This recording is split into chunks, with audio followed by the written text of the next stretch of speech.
रूस और चीन के विदेश मंत्रियों ने ईरान पर अमेरिकी इजरायली हमले की कड़ी निंदा तक कर दी है और बीजिंग के शीर्ष राजनयिक वांग यी ने इजरायल से तत्काल हमले रोकने का आह्वान यहां पर कर दिया है। तो देखिए रूस के विदेश मंत्री सर्गेई लावरोव ने क्या कहा, वो भी आप देखिए। रूस को इस बात का कोई सबूत नहीं मिला है कि ईरान परमाणु बम हासिल करने की कोशिश कर रहा है।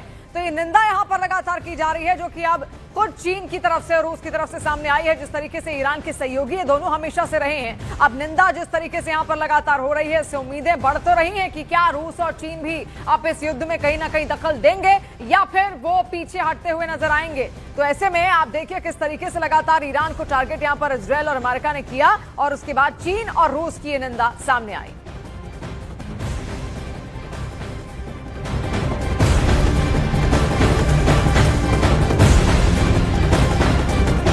और देखिए ट्रंप ने जो 4 हफ्ते की टाइमलाइन दी, उसका मतलब क्या है? क्या अमेरिका ने अपना कोई टारगेट मिस कर दिया है या वो ईरान युद्ध को किसी फेज में लड़ने वाला है? क्या ये जंग ईरान को न्यूक्लियर ताकत बनने से रोकने के लिए है या असली लड़ाई हॉर्मुज़ पर दबदबे की लड़ाई है?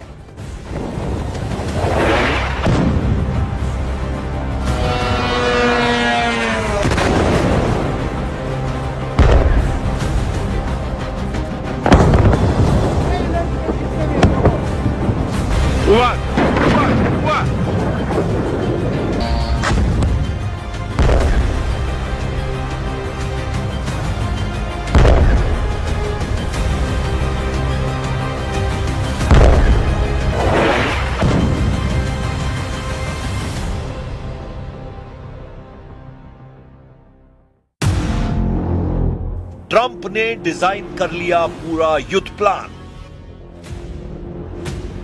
चेंज रिजीम या एक्टिव होगा न्यूक्लियर प्लान। जंग के चौथे दिन ईरान की राजधानी तेहरान फिर धमाकों से दहल गई। अमेरिका के मिसाइल अटैक के बाद तेहरान के आसमान काले धुएं के साए से सहम गए। पलटवार करते हुए ईरान ने खाड़ी में अमेरिकी ठिकानों पर मिसाइल और ड्रोन से टारगेट किया।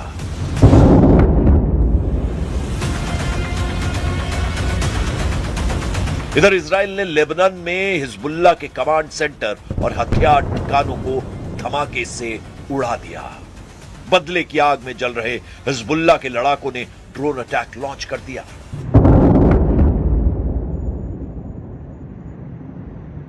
We have the strongest and most powerful by far military in the world, and we will easily prevail.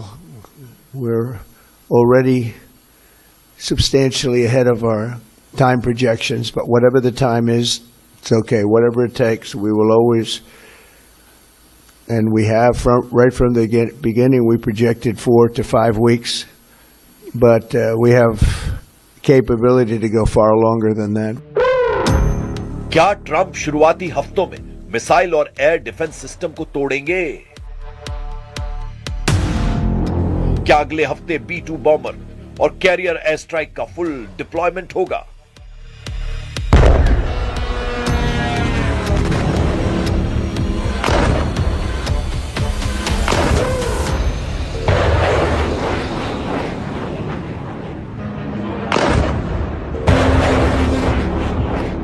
America की मिसाइलों ने ईरान के IRGC हेडक्वार्टर को धमाके में उड़ा दिया।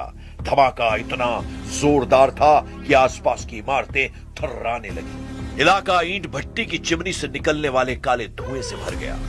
अमेरिका के टारगेट पर ईरान की मिलिट्री बेस और सैन्य ठिकाने थे। ट्रंप बार बार कह रहे हैं कि वो ईरान को परमाणु ताकत नहीं बनने देंगे। खामनेई की मौत के बाद अमेरिका ने ईरान के नतांज में परमाणु साइट पर मिसाइल दागी। सवाल यह है कि क्या वो फिर नतांज जैसे परमाणु ठिकानों पर वार करेंगे? जून 2025 में इसी ठिकाने पर अमेरिका ने अपने बॉम्बर से तबाही मचाई थी। एक बार ये ठिकाना फिर ट्रंप के टारगेट पर है। Ensuring that the world's #1 sponsor of terror can never obtain a nuclear weapon. Never going to have a nuclear weapon. I said that from the beginning. They're never going to have a nuclear weapon. They were on the road to getting one legitimately through a deal that was signed foolishly by our country. And finally, we're ensuring that the Iranian regime cannot continue to arm, fund, and direct terrorist armies outside of their borders. और देखिए, America के राष्ट्रपति Donald Trump ने Iran के supreme leader Ayatollah Ali Khamenei की हत्या के बाद पहली बार खुलकर कहा है कि उन्हें इस बात की फिक्र है कि ईरान में नया नेता भी अमेरिका और उसके हितों के लिए उतना ही मुश्किल या उससे भी बुरा साबित हो सकता है।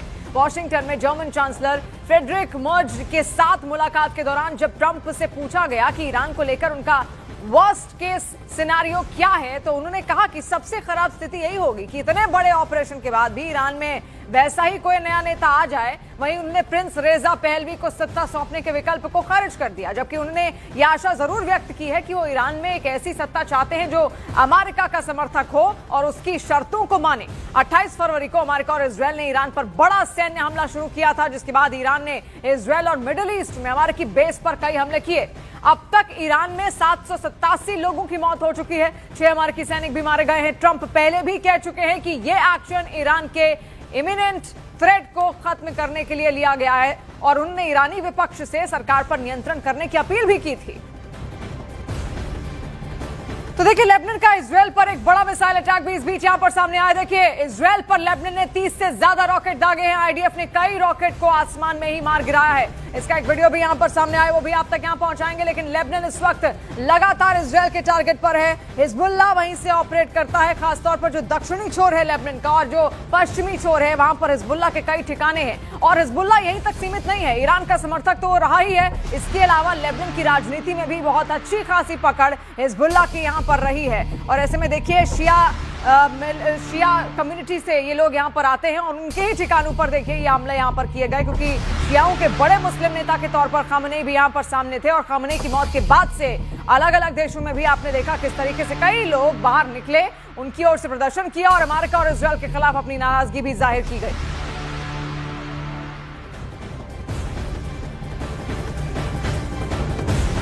और देखिए, ईरान की राजधानी तेहरान पर हमले और ज्यादा तेज हो गए हैं। इजरायल ने तेहरान पर भीषण बमबारी की।